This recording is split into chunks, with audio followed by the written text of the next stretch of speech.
The wind howled across Mount Carmel, kicking up clouds of dust.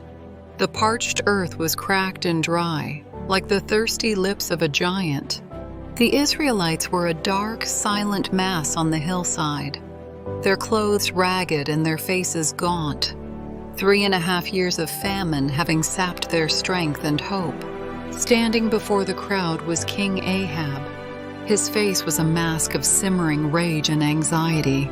Facing him alone stood a solitary figure, the prophet Elijah, dressed in rough animal skins. His eyes blazed with a fierce intensity, as if they could pierce the clouds and reach the heavens.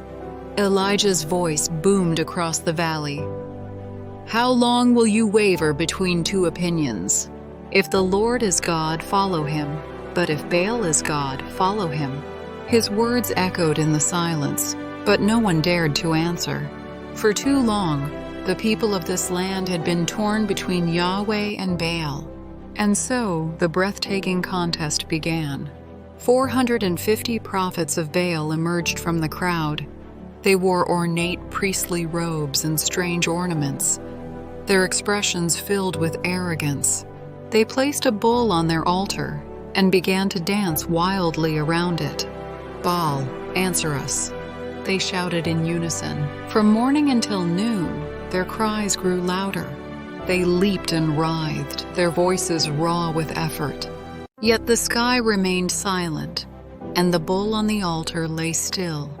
Elijah stood by, offering sarcastic taunts. "Shout louder. Maybe he's deep in thought, or busy, or traveling.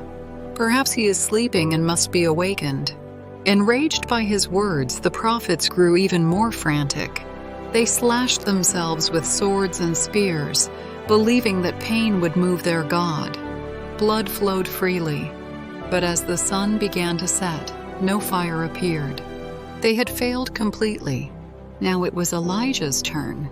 He calmly walked to the other dilapidated altar. He rebuilt it using 12 stones, representing the 12 tribes of Israel. Then he arranged the pieces of his bull on top and did something that astounded everyone. "Pour water on it," he commanded.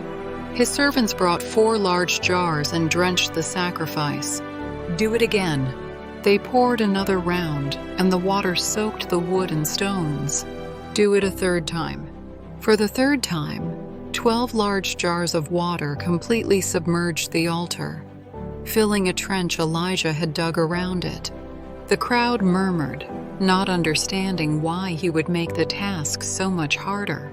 Was he testing his own God? Elijah stood before the altar. In the fading light of the sunset, he raised his hands and prayed a simple, powerful prayer to the heavens.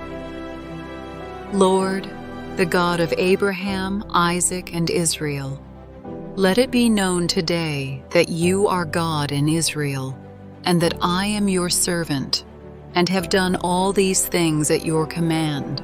His prayer contained none of the chaos of the Baal prophets, no frenzied dance, only reverence and trust. The moment he finished, a flash of brilliant lightning streaked down from the sky. Everyone felt the ground tremble beneath their feet.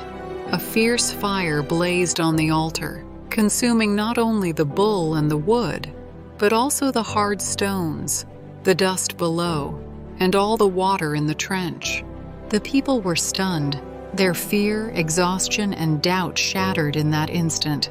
They fell to their knees, weeping and crying out, "The Lord, He is God! The Lord, He is God!" Elijah stood illuminated by the firelight, his face shining brightly. He had proven that among all the false idols, there was only one true God, one who was living and real. And with the fire, the 3.5-year drought would finally come to an end.